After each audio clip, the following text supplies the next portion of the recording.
Why is it said that a mama's boy makes a bad husband? Is it wrong for a son to obey his mother or to care for her? Or when we say mama's boy, are we referring to something more than obedience and care? The truth is, a man who treats his mother well is a green flag. However, in any relationship, boundaries and individuality must be respected, and when they're not, problems arise. And it's these problems that give the mama's boy a bad rap. Assalamu alaikum. My name is Noor Layla, and today I'd like to delve deeper into this issue, and I'm going to get some help from the drama series Noor Jahan. First things first, we have to understand a concept called enmeshment. Coined in 1974 by Salvador Minuchin, the term refers to when individuals within a relationship severely lack boundaries, so much so that one individual becomes overly involved in the life of the other. To put it in simpler terms, in person A and person B's relationship, it is difficult for one or both to recognize that they have their own emotions, thoughts, feelings, or needs. This could technically happen in any relationship, such as siblings, friends, or spouses. But for today's video, the focus will be on the mother-son relationship. Before we get into it, I do want to give a disclaimer. Being enmeshed is different from being close to one's parent or family. This video isn't to encourage disrespect or disobedience or separation from the family. However, there is a difference between family cohesion and enmeshment. When a family is cohesive, they share affection. They help and support each other.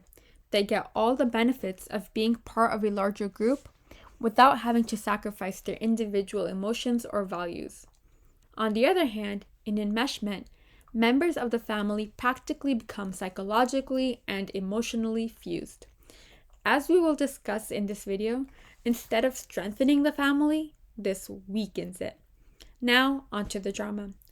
The drama that I'm going to be using for this video is called Noor Jahan. This is, of course, not the first time that enmeshment has been depicted in Pakistani dramas. Multiple dramas touch upon the topic, or even has it as a central theme. However, for this video, we'll largely be focusing on this one series so we can really get into the nitty-gritty of enmeshment and its negative effects. Let's get going. Part 1. The dysfunctional family unit. In a family unit where enmeshment exists, the dysfunction may not be obvious at first glance.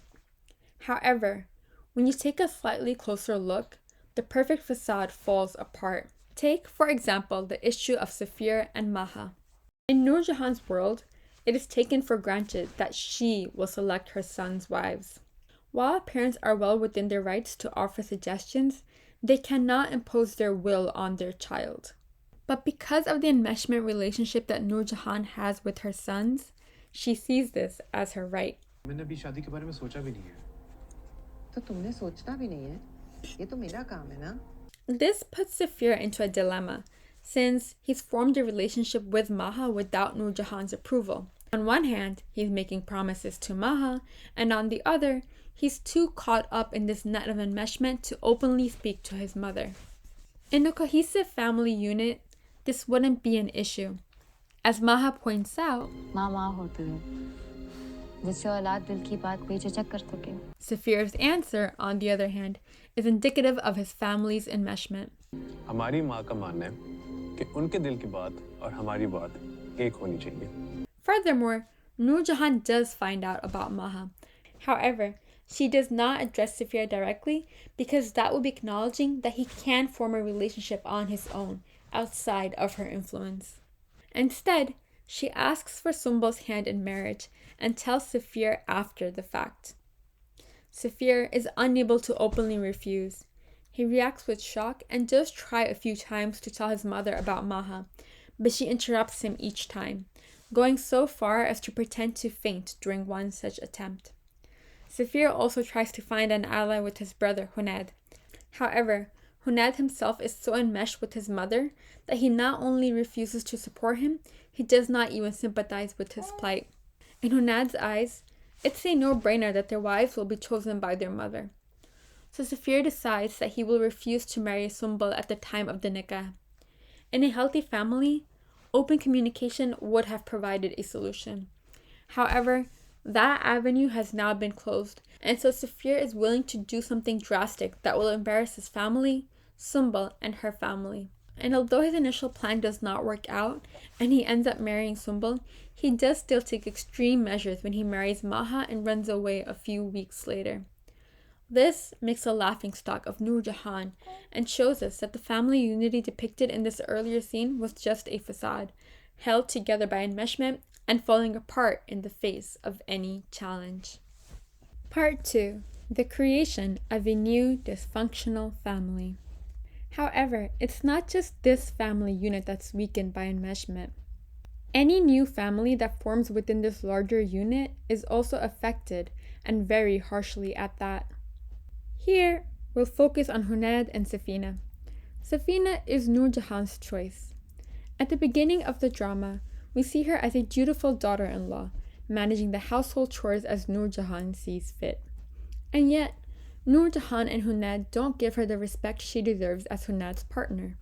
How can they, when that spot belongs to Noor Jahan? The birthday scenes demonstrate this beautifully within the very first episode. In this scene, Noor Jahan's sons are celebrating her birthday with a lot of fanfare, which seems to be a yearly tradition. However, this is Safina's first year as Hunayd's wife, and it turns out that she and Noor Jahan share the same birthday. No one knows this except for Hunayd. Shortly before midnight, Hunayd wishes his wife a happy birthday and tells her that he's going to be busy at midnight. When she sees that he's actually prepping for a party, she assumes it's a surprise party for her and gets ready accordingly. Hunayd comes back later to see her all dressed up and is surprised she already knows. But she doesn't know what he thinks she knows, and when she goes down, Noor Jahan is quick to send her to fetch Haryali Bua. Safina excitedly wakes the elderly woman, saying that they're going to celebrate her birthday, only to return to see that it's Noor Jahan cutting the cake. When Haryali Bua says that she thought it was Safina's birthday, they all stare at her like this. I wanted to die from secondhand embarrassment. But let's break down all the layers of enmeshment in this scene. First, in this Hunayd Noor Jahan enmeshment, there's no place for Safina. That's why Hunayd doesn't bother informing Safina about his mother's birthday. And that's why when Safina comes down, Noor Jahan immediately sends her away, so that when the clock strikes midnight, it's only Noor Jahan and her sons. Next, there's no direct path between Safina and Hunayd. It must go through Noor Jahan. That's why it never occurs to Hunayd to celebrate his wife's birthday. After all, if he wanted to, it wasn't impossible. Even if he saved that special moment at midnight for his mother, he could have made it up with Safina later by having a little party for her, or with just the two of them going out for dinner or something. But no, he doesn't take her into consideration at all, and to really hone in on Safina's place, or lack thereof, in the family, we see her cleaning up on her own after the event is done. Then, as if that wasn't enough, later Noor Jahan asks Safina why she didn't tell her it was her birthday, and that if she knew, she would have told Hunayd to get her a gift. She's really rubbing it in that Hunayd can't do anything for his wife without his mother's input. But the effects of enmeshment go far beyond a birthday party. We see this later when Safina gets pregnant and Noor Jahan states this little gold nugget. हमारे खानदान में सिर्फ बेटे होते, बेटी नहीं होती, तो मेरा भी पोता होगा, लड़की नहीं होगी. This disturbs Safina greatly because obviously the child's gender isn't something in the hands of people and the baby may very well be a daughter. When she brings this up to Hunayd, he says that his mother knows best, and if she says that he will have a son, then he will have a son. What logic from these educated, modern people. Afreen, Afreen. Well, it turns out that despite Baba Noor Jahan's Pakki prediction, the baby is a girl. Allah's rahmat is arriving in their house, but because Noor Jahan was so overbearing with her desire for a grandson, there is no happiness. Look at the fear on Safina's face when she tells Hunayd, and look at the shock and disappointment on his. The stress is too much for Safina to bear, and she faints. The doctor tells them that her blood pressure is too high and that she needs to take it easy. Yet as soon as they return home, Noor Jahan puts Safina to work with making dinner and household chores. When she starts to protest, Hunad angrily tells her to do what his mother says. He's so enmeshed with Noor Jahan, so upset that he's disappointed her, that he cannot look after the best interests of his wife and unborn daughter. In a later scene, he and Safina argue about the matter. Safina insults his dear mother by rightly pointing out that if their child being a girl is a curse, then, being a woman, Noor Jahan is cursed as well. Hunad strikes her and leaves her on the ground. And thus, the worst comes to pass. Safina loses her child. Safina blames Hunad and his mother, and this hovers over their relationship for a long time to come. Bringing this back to the theme, we can see how Noor Jahan and Hunad's enmeshment created a hostile environment for Safina, thus leading to a dysfunctional relationship between Safina and Hunad. Part 3. The Web of Control. Does enmeshment serve a purpose? Supposedly, the purpose of enmeshment would be to strengthen family bonds, but as we've just seen with the previous two sons, that is not the case. However, what enmeshment does do is give one party an unhealthy level of control over the other. To understand this, let's look at Murad and Noor Bano. Noor Jahan has always used enmeshment to control the relationship her sons have with their wives. Even when she's wrong, she knows they will support her over their spouses. This is exactly why she has the confidence to demand that Noor Bano change her name, simply because it hurts Noor Jahan's ego that they both share the Noor part of their name. Noor Bano rightfully protests. Sorry to say this, auntie, लेकिन मैं कोई खिलौना नहीं ना ही मैं आपके घर में कोई नया लाया हुआ पेट हूँ जिसका नाम आप अपनी मर्जी से रखते. Hunad yells at her and threatens to kick her out of the house for disobeying his mother, while Murad sits silently. And then, later, after Noor Jahan complains about the insult she feels, Murad promises that Noor Bano will apologize and she will be called Bano like Noor Jahan wants. When he talks to Noor Bano and she refuses to apologize, he straight up tells her that he only married her because Noor Jahan allowed it, and he doesn't love anyone more than his mother.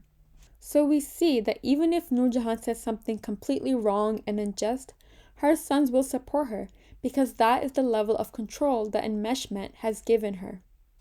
Part 4. Can enmeshment end? Short answer, yes. However, while the answer is short, the process is long. In enmeshed relationships, you lack both boundaries and an individual identity. It takes time to build these back up, and it's generally recommended that you get professional help, such as therapy or counseling. In this drama, enmeshment comes to an end as well. There's a lot of drama involved, of course, and initially, the solution appears to be that everyone takes their spouses and leaves Noor Jahan alone. In reality, that's difficult. Most of us are not living in giant mansions running jewelry businesses.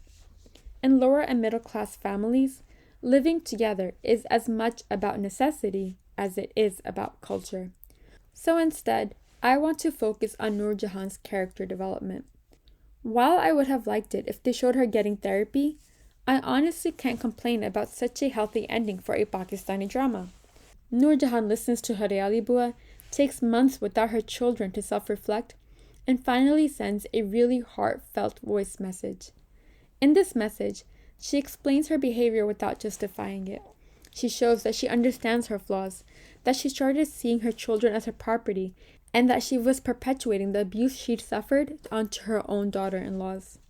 She invites them to dinner, and continues this theme of explaining, recognizing her faults, and asking for forgiveness. With the growth she demonstrated, Noor Jahan not only repaired her relationship with her family, but also stopped the cycle of abuse from continuing for another generation. In the end, our lives are not perfect dramas. We may never be able to escape the trauma and emotional abuse that our parents knowingly or unknowingly inflict upon us. But we can change ourselves. We can educate ourselves, get help, and be better for ourselves and our children. That's all I have to say for today, but I'd like to turn it over to you. What examples of enmeshment have you seen in your life? Have you ever seen things improve? Let me know in the comments below. Thank you so much for watching. Allah Hafiz and take care.